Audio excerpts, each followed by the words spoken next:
Hi, how are you doing? I just finished editing my vlog for last week and I just made a thumbnail for it, so it looks familiar, that's why. And yeah, we're here for another weekly vlog.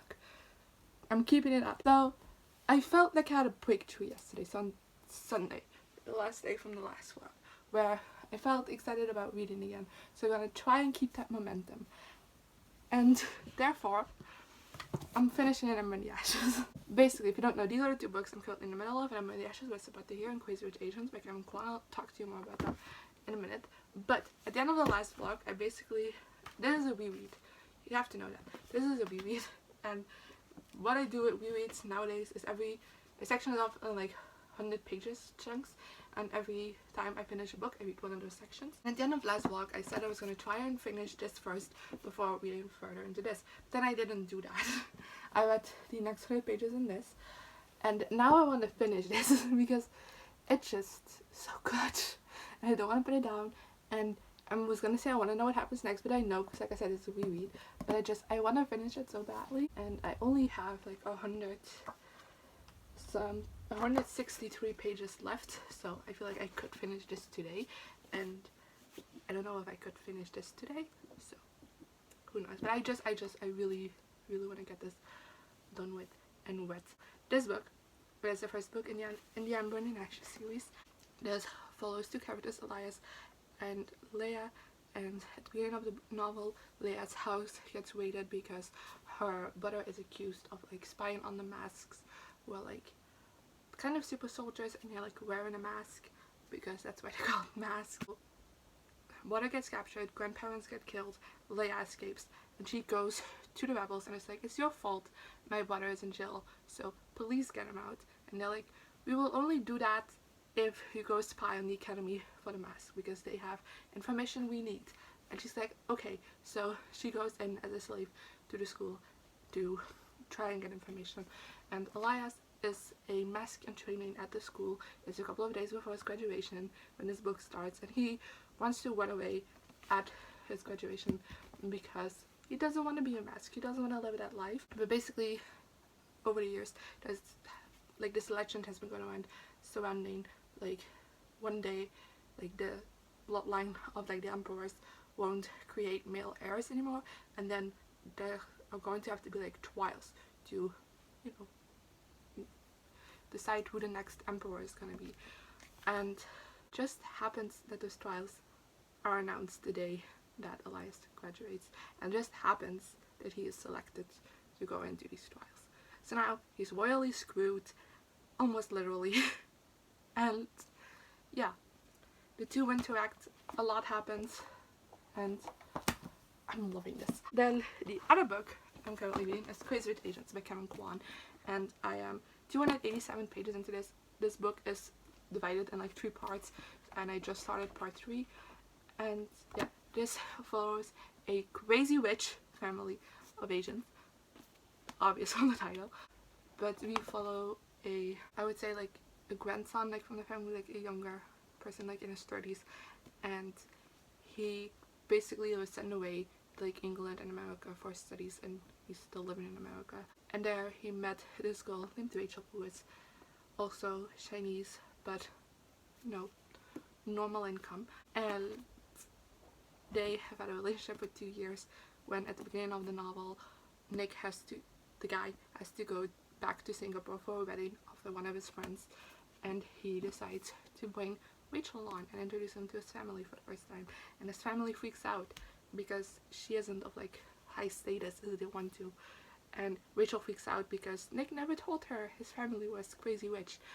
So yeah, it's not bad. There are some elements to this that I'm really liking. I love Rachel. I love following Rachel the most. There's perspectives from like everyone in the family basically in here, but I love following Rachel the most, and there's some other characters that I love following.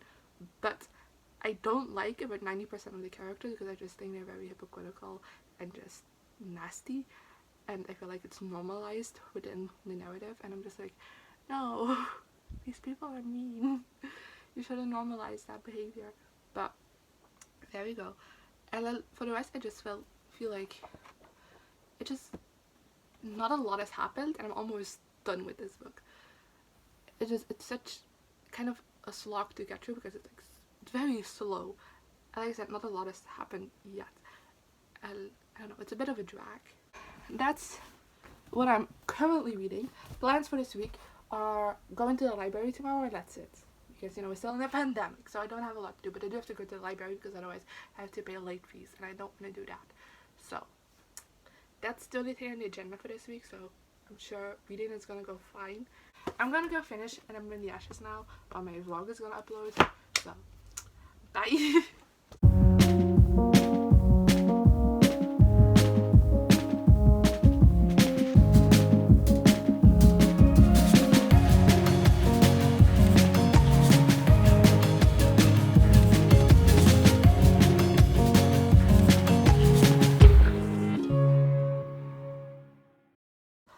Hi, it's Tuesday. I have a lot to talk about because I went to the library, to the bookstore, and I finished the book. Yay. Let's do a very quick library haul. I'm not going to explain any of these books. If you want to know more about these books, check out my library book haul. We have fun. I think that's coming up after this though, so sorry. The books I got is All Houses on Fire by Greta Thunberg, Peter Erdmann, and Svante Thunberg. I don't know if I pronounced that correctly. And Melina Erdmann. Timeline by Michael Crichton. Killing Commendator, I think it is, by Haruki Murakami. That went bad.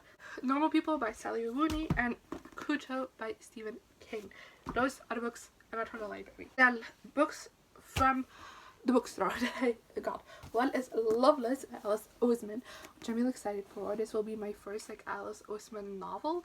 I've read Heartstopper Volume 1, 2, and 3 by her, and I love those. And I've been meaning to pick up one of her books ever since, and it is a more recent release. I don't necessarily know what it's about. Imagine Me by Tara Murphy, which is the last book in the Shadow Me series. Wow, I blanked for a minute. And I was kind of okay on book 4, and then 5 I didn't like, and then I'm curious what's going to happen in this. But I've heard mixed reviews from this. I've heard some people give us 5 out of 5 stars that I follow, and others just didn't like this at all. So I don't know, but it only just got. I didn't even realize this was out in Dutch. So that says something about me. Finally, for the book I finished, and I'm in the ashes, but it's about the year. I finished this last night. Did an update on this, and then I just didn't really like the way it turned out. So I scrapped it, and I'm doing it again. Basically, I finished this book. Give it 5 out of 5 stars. I'm so in love with this world and these characters. It's so good. This year I've kind of had bad luck with my rereads, where a lot of the times I just like lowered the rating because I didn't like it as much. But this one I love more than the first time around. It's so good. Like every word seems so planned out, and it feels purposeful. Like everything just feels like it's there for a purpose. We're not just being told something to like expand on the world, like something like that. It feels purposeful to the plot and everything, and the plot is so engaging. This world is so great, and it's brutal and doesn't really shy away from anything, at least for being YA. The characters are so great, and well, there are some characters I absolutely hate, but that's the point of them, and I hate those with a fiery passion, so also did a great job at that. And yeah, I feel like this book kind of, the hype died down after the first book came out. Like with each book that is coming out, the hype is less and less. I think that's such a shame because it's so fucking good. I know I will be picking up the second book really soon. So yeah, now I only have to finish Crazy Rich Asians, which I'm about to do.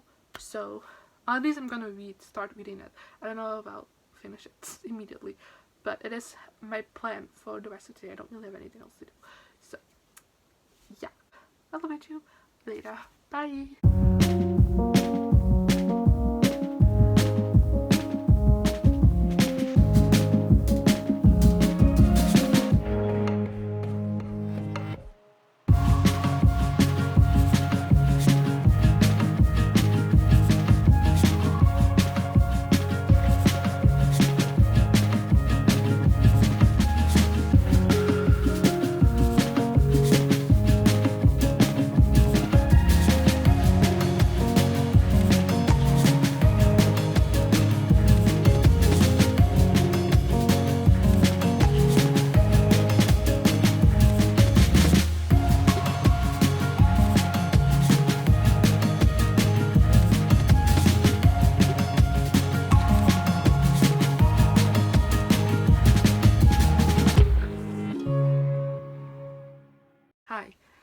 it is Thursday.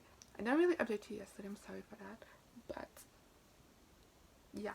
On Tuesday, I ended up finishing Crazy Rich Asians by Kwan, and I already gave you like my thoughts when I was still in the middle of it in the beginning, and I feel like those remain true for the rest of the novel. I ended up giving this 2 out of 5 stars because the ending, great, made me cry. The ending was amazing, and I feel like that's what I wanted from the rest of the novel. The ending was mainly focused on Nick and Rachel, and then just like a couple of splices in between from like the other characters, and I felt like that is what I wanted from the book. But I feel like Rachel was a very prominent perspective throughout the book, but I feel like her relationship with Nick and Nick himself weren't really that much of a part throughout the book, and I wanted more of that, and just less of like the rest of the family. Just didn't care for like a lot of them, and just, I don't know, everything just kind of felt like a slog to get through a bit, because just not a whole lot happened. There was a lot of explanation and writing, and I wasn't sure if I wanted to continue on with the series, but then I watched the movie. That was so good. The movie was so phenomenal and was what I wanted from this book. Like, they improved so much on what this is, but like still stay true to the source material, but like brilliant. And now I just need to read the second book because I want to know what happens next. And then I'm in the middle of 2 books. One galley, one physical read, because that's just what I like doing. The galley I'm in the middle of is Historically Inaccurate. I don't know the author's name, but it's on screen. And this is a contemporary novel about a girl whose mom got deported a couple of months ago, and since then her life has kind of been a mess, and she's been trying to get it back to like a sense of normalcy. So she joined her college's history club. As to like be initiated into the club, she has to break into this house from like this old couple and steal a fork. And she thinks nobody is at home until the grandson actually catches her in the act. And yeah, they end up interacting and becoming friends, and maybe something more, because it's a contemporary. What do you expect? And so far it's mediocre. It's not bad and it's not great. I think this is like a definition 3-star, like it's fine, you know. And I don't really have that much more to say about it. Maybe if I get more, I'm only halfway through, so maybe if I get more into this book I will like it more, but right now I'm just kind of meh on it. It's not good, it's not bad, it's average. The other book I'm reading is The Lost Prince by Julia Kagawa, which is the first book in the Iron Fae Call of the Forgotten series, which is a spin-off series from the Iron Fae series. There were books I wanted to read more than this, but I wanted to read something like easier, and my options were either this or Loveless. I was kind of debating between these, and I'm not really in the mood for like another contemporary to like read 2 at the same time. So I picked up this instead, and I'm halfway through. I don't really want to tell you what this is about because I would think it will spoil the Iron Face series, but it follows Ethan as the main character with Megan's little brother, and so far I'm really enjoying this. I'm actually liking this more than the original series so far. Not a whole lot has happened yet, and I feel like a lot of more exposition, of more like world building going on. Again, I'm halfway through. It doesn't look like it because there's extra content at the end, but throughout the story I'm halfway through, and so far like we're still like building up. We're getting introduced to like Ethan and like other characters, and we're getting like introduced to like what this is gonna be. So not a whole lot has happened yet, but I am hooked by it. I flew through this first half, and actually I'm really excited to continue on reading.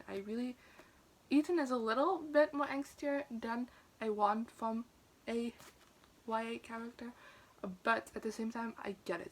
Like, seeing what he's like been through between the 2 series, I'm like, I understand why you're angsty, and yeah, I'm really excited to continue with this. I'm glad I picked it up, even though it wasn't like the book I was most excited to read at the moment.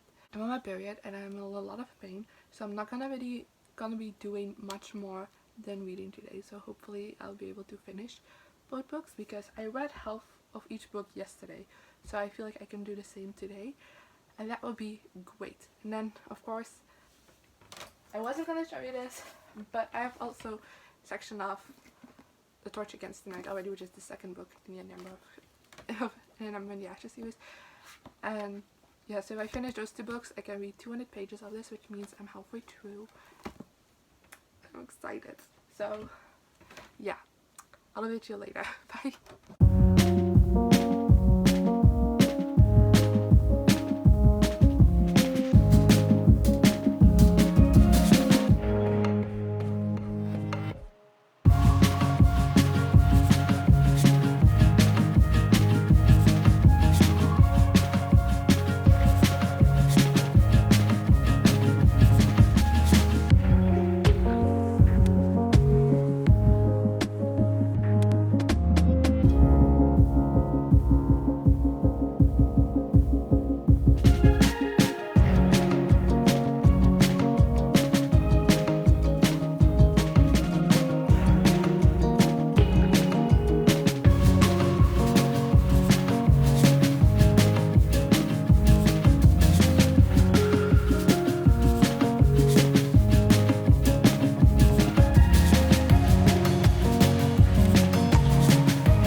It's Sunday night. Actually, it's Monday. It's 1 a.m.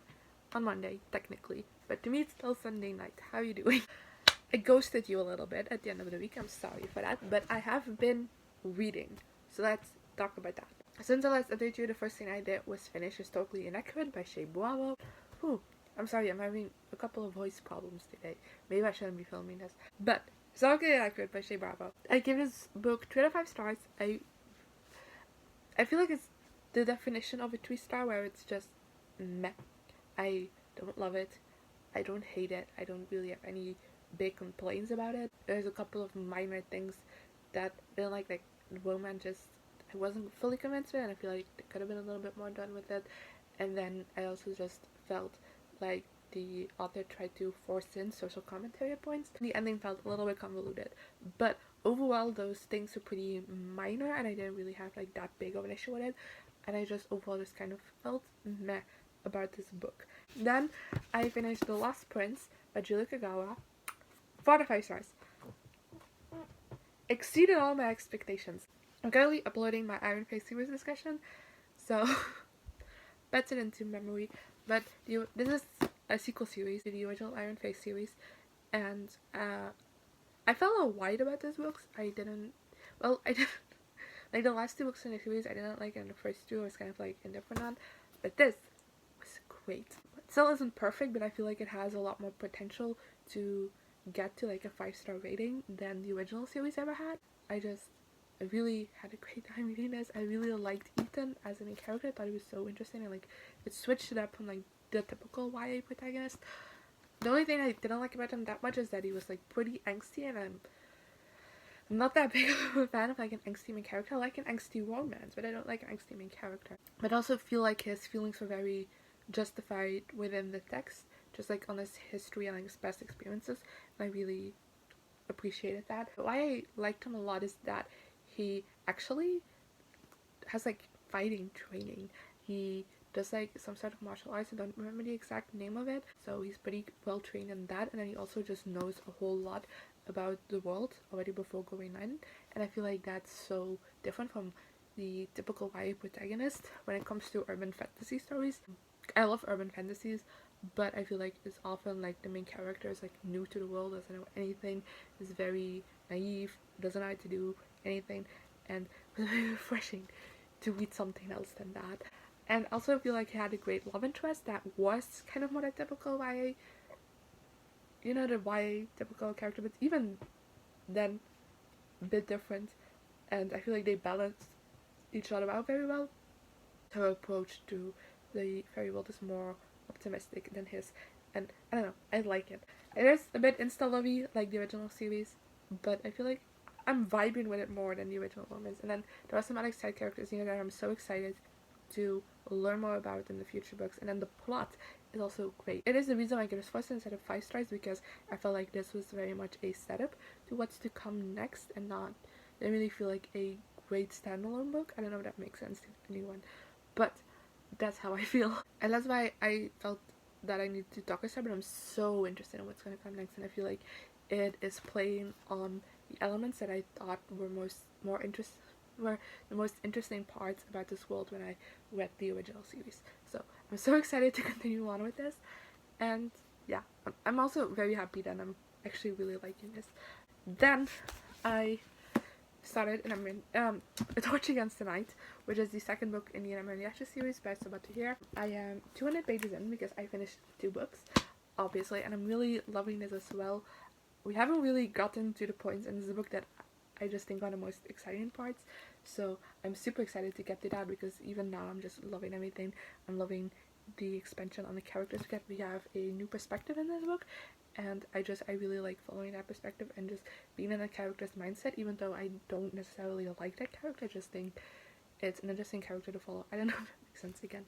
And then Leia and Alaya is also just amazing to follow yet again, and I love learning more about them and seeing them interact more. And then again, side characters, brilliant world, brilliant plot, excellent. So I'm excited to continue on into this in the future. And then today I've been reading Loveless by Alice Oseman, which I wasn't really planning. I didn't really know what to read. I don't know why, I just wasn't in the mood for anything in particular, so I picked out of my TBR. I had like 5 options, and then I picked my favorite out of this 5, and I picked Loveless by Alice Oseman because I don't know, I felt the most like it. And I am currently 200 pages in. I just started part 3, I believe. Yes, part 3. And I'm also really loving this as well. It's my first Alice Oseman novel. I'm really excited to read more of her novels. I've read the hardstopper graphic novels and I love those. So this should have been a complete surprise, but also I haven't heard that much about this yet because it just came out. So yeah, this follows, what's her name, Georgia, who is about to go to college at the beginning of the novel, and she has never kissed someone and never really had a crush on someone, and is kind of struggling with life when it comes to like romance, because she loves reading fan fiction, she loves watching rom-coms, so she feels like she should have this whole romance thing figured out, but like it just doesn't click in her head. And then she actually goes to college and starts like forcing herself to like date more and get herself out there more, and she also just talks to more queer people and learns the terms asexual and aromantic, and is just questioning her sexuality, and I am really enjoying this. That was my update for now, and also the end of the vlog. I hope you enjoyed, and yeah, I guess I'll see you guys next week. Bye.